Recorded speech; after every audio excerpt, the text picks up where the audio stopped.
Saya tak pernah pacaran, sama macam saya. Dan bingung untuk mencari calon istri, sama. Bagaimana ya Ustadz kriteria calon istri yang baik? Tungkahul mar'atu li arba'. Perempuan dinikahi karena 4. Pertama, limaliha, sukih. Kaya, duitnya banyak, wakih tenan. Wali jamali, wali hasabiha, keturunan orang baik-baik, bangsawan, bangsa yang hidup di awan. Wali jamaliha, beautiful, sweet. Tapi jangan black sweet. Black sweet itu hitam manis. Saya dulu dipesan orang, nanti kalau kau nikah jangan cari hitam manis. Kenapa gitu? Habis manisnya tinggal hitamnya. Yang hitam manis jangan tersinggung. Bercanda. Walidiniha, karena agamanya. Kalau kau cari karena cantiknya, cantik akan berubah, hari berganti musim berubah. Dulu cantik bukan main. Tapi begitu sudah anak keluar 3, membongkar mesin, hancur. Kalau kau carikan hartanya, dulu karena cincinnya banyak, hari ini dia berubah, harta tak ada lagi, akhirnya kau benci. Kau cari karena sukunya, berapa banyak yang dikeluarkan dari suku, dicopot gelar kehormatan karena melanggar pantangan suku. Tapi kau carilah karena sesuatu yang tak lekang, karena lupa pula. Tak lapuk karena hujan, tak lekang karena panas, itulah karena agamanya. Jangan kau cari terlalu cantik, nanti dituduh orang kau pakai pelet. Jangan kau cari terlalu jelek, nanti kau malu bawa dia kondangan. Yang sedang-sedang saja. Masalah jelek dan cantik itu kan relatif. Witing trisno jalaran suko kulino. Karena selalu dilihat lama-lama cantik. Laki-laki aja sering dilihat jadi cantik. Nauzubillah. LGBT. Oleh sebab itu kau cari. Dan selagi kuliah nggak usah mikirin itu dulu. Pokoknya kau kuliah aja. Nanti setelah kau berhasil, ngantri mereka datang. Saya aja yang sudah punya anak, sudah nikah, banyak yang mau jadi yang kedua. Pede sekali Ustaz. Nggak, komen-komen di FB aja. Pokoknya kau berhasil, jangan pikirkan. Ustaz dulu waktu di Mesir ada pacaran. 4 tahun saya di Mesir, nggak pernah pacaran. Wallahi, demi Allah. Berani saya bersumpah. Emang nggak pernah. Tanya teman-teman saya yang ada di Surabaya. Ustaz Somad dulu waktu di Mesir pacaran? Enggak. Kenapa? Nggak dapat. Persaingan ketat.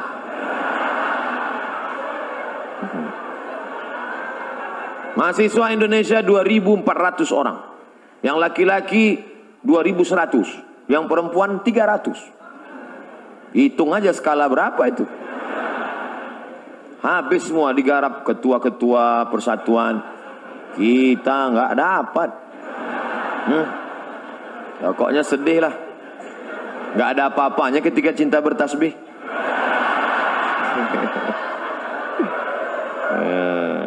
Tapi nanti setelah kau berhasil, insya Allah, di mana ada gula, di situ ada semut. Saya tidak tahu tata cara sholat, wudhu dan lain-lain. Wudhu dulu baru sholat. Mengikuti mazhab siapa? Saya hanya mengikuti apa yang telah diajarkan oleh orang tua saya. Kata Syekh Yusuf Al-Qaradawi, mazhabul am, mazhab man yuftih. Orang awam itu mazhabnya ngikut gurunya. Kalau ngikut saya, pasti ikut mazhab Syafi'i. Karena saya pakai mazhab Syafi'i. Kalau ngikut Abi Kiai Haji Ihya Ulumuddin, pasti ikut mazhab Syafi'i. Karena beliau bermazhab Syafi'i. Kalau ikut Muhammadiyah, Pak Ustadz, majelis tarjih. Muhammadiyah punya majelis, namanya tarjih. Kadang mentarjihkan mazhab Hanafi. Kadang mentarjihkan mazhab Maliki. Jadi ikut aja guru. Yang penting guru itu benar. Yang layak digugu dan ditiru. Guru saya tuh Pak Ustadz sholatnya pejam mata aja. Itu nggak ada. Itu mazhab apa itu? Hayya 'ala shalah. Pejam mata aja. Habis itu sudah. Wah itu nggak benar. Carilah guru yang benar. Alaikum bisunnati, yang mengikuti sunnah Nabi Muhammad sallallahu alaihi wasallam. Ustadz, saya tidak tahu Apa boleh ketika orang diberikan amanah, namun karena merasa belum kuat menerima amanah, jadilah seseorang itu menolaknya. Ada yang meminta amanah kepada Nabi. Namanya Abu Dzar Al-Ghifari. Istamilni ya Rasulullah. Angkatlah aku jadi amil ya Rasulullah. Apa kata Nabi? Innaka la dha'if. Engkau orangnya lemah. Sedangkan amanah ini kuat. Orang yang layak menerima amanah sifatnya dua. Sudah dibacakan oleh Pak Rektor. Inna khaira man ista'jartal qawiyul amin. Yang layak orang yang kuat dan amanah. Ada orangnya kuat tapi tidak amanah. Ada orangnya amanah tapi tidak kuat. Yang lebih parah sudahlah tidak kuat tak pula amanah. Letoy, loyo, lesu, pembohong, penipu.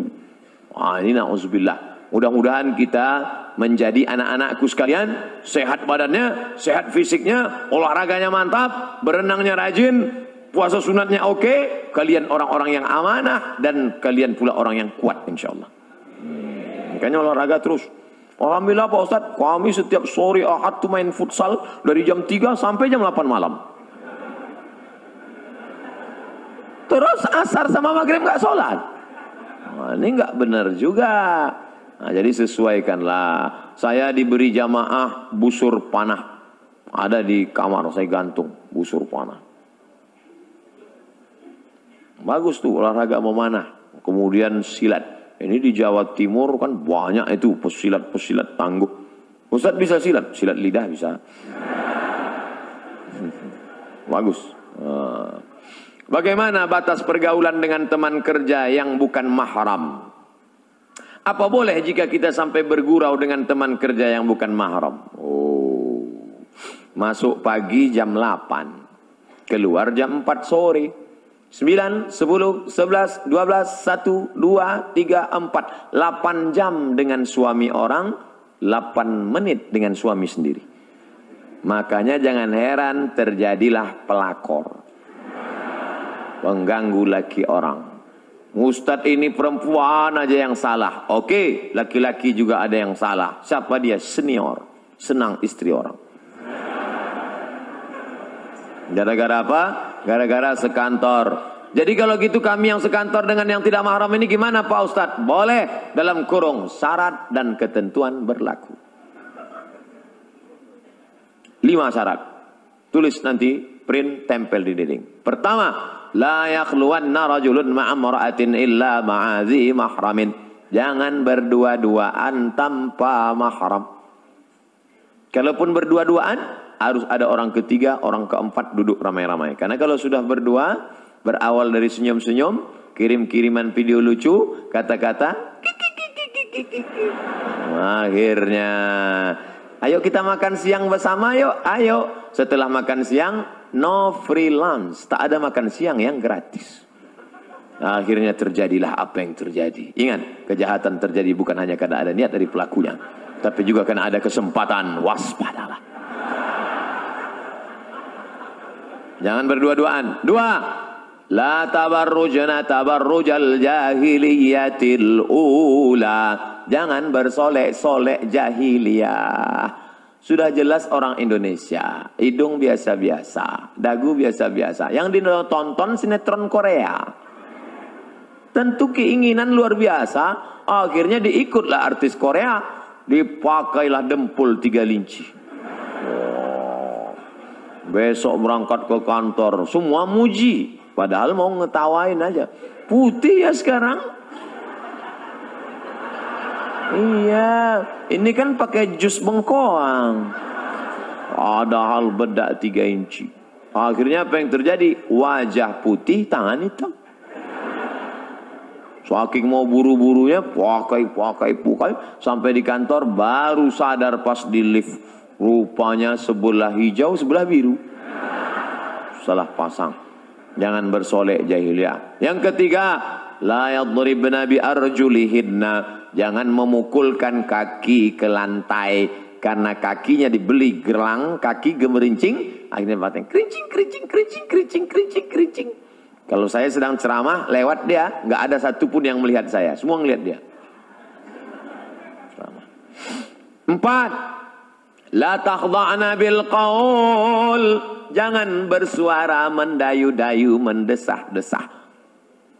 Biasa aja bersuara. Jangan sampai mendayu. Walaupun sekantor sama dia. Gimana laporan saya? Iya Pak, siapa? Iya, siapa? Mana kertasnya kawan? Sebentar ya Pak. Oh. Di HP pun jangan. Di HP itu banyak perselingkuhan gara-gara itu. Assalamualaikum. Waalaikumsalam. Di mana ini? Universitas Airlangga Surabaya. Ya, kok ibu seram sekali? Ya, salah sambung. Matikan. Gitu. Allah mah gemulai. Karena ada laki-laki, la takhda'na bil qaul. Jangan kau bersuara mendayu-dayu, mendesah-desah. Kenapa? Yatma'allazi fi qalbihi marad. Ada laki-laki yang dalam hatinya penyakit, kalau didengarnya suara mendesah, dia langsung error. Error dia mendengar itu. Jangankan suara mendesah perempuan, suara mesin penjawab pun dia error. Pulsa Anda tidak mencukupi untuk. Makanya suara-suara pramugari itu, ladies and gentlemen, apa ini? Coba tegas-tegas ya. Suara penyiar radio juga. FM 3. Ustadz, saya mau tanya, apakah di akhirat kalau kita masuk surga kita bisa mencium tangan Rasulullah SAW? Tidak hanya memandang wajahnya, tapi juga memeluk Nabi. Apakah bisa? Lalu bagaimana dengan orang yang masuk neraka? Datang orang berkulit hitam memeluk Nabi, dipeluk Nabi. Lalu kata Nabi, kamu meluk kenapa? Aku ini berkulit hitam ya Rasulullah. Aku budak hamba saya. Amalku tidak banyak. Aku tidak yakin nanti di surga bisa memeluk engkau. Apa kata Nabi? Al-mar'u ma'aman ahab. Orang akan bersama dengan siapa yang dia cintai. Jadi kalau kita cinta dengan Nabi, kita ikuti sunnah Nabi, tak kita tinggalkan, maka kita insya Allah akan bersama dengan Nabi SAW. Apakah layak kami mencium Nabi padahal hidung kami lebih banyak mencium yang haram? Apakah kami layak melihat Nabi padahal mata kami lebih banyak menengok yang haram? Apakah kami layak mendengarkan kata-kata Nabi padahal telinga kami lebih banyak mendengar yang haram? Apakah lebih layak tangan kami ini bersalaman dengan Nabi? Hanya satu saja yang bisa kita mintakan, astaghfirullahalazim. Yang punya masa lalu banyak silap salah, taubat, nasuha, mudah-mudahan kita bisa berjumpa dengan Nabi Muhammad SAW. Bagaimana dengan yang masuk neraka? Man qala la ilaha illallah dakhalal jannah. Siapa yang bersyahadat la ilaha illallah Muhammad Rasulullah, dakhalal jannah, mlebu nang surga. Siapa saja yang bersyahadat masuk surga. Wa in zana wa in sarat, walaupun dia berzina, walaupun dia mencuri, wa in zana wa in sarat, berzina, mencuri, tetap masuk surga. Enak sekali. Berzina, mencuri masuk surga. Iya, cuman masuknya kapan? Ada yang masuknya langsung direct, tapi ada yang transit.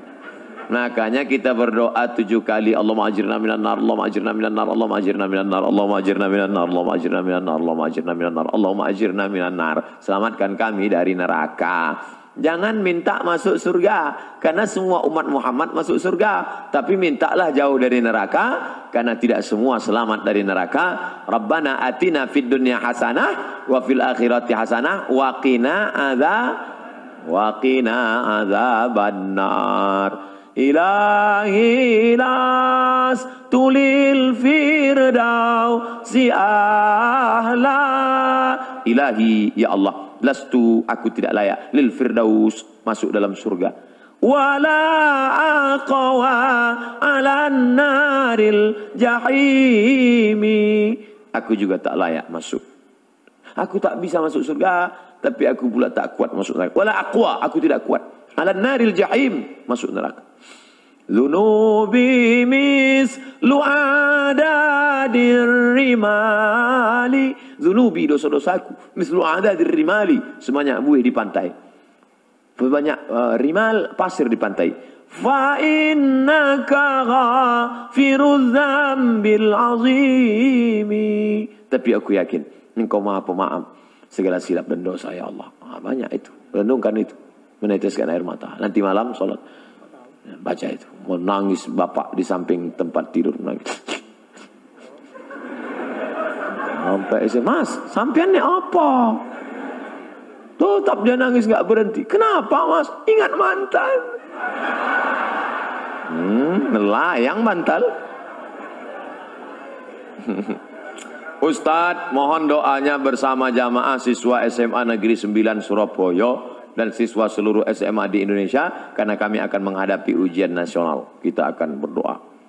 Yang mau didoakan ujian nasional, yang berdoa UAS, ujian akhir semester.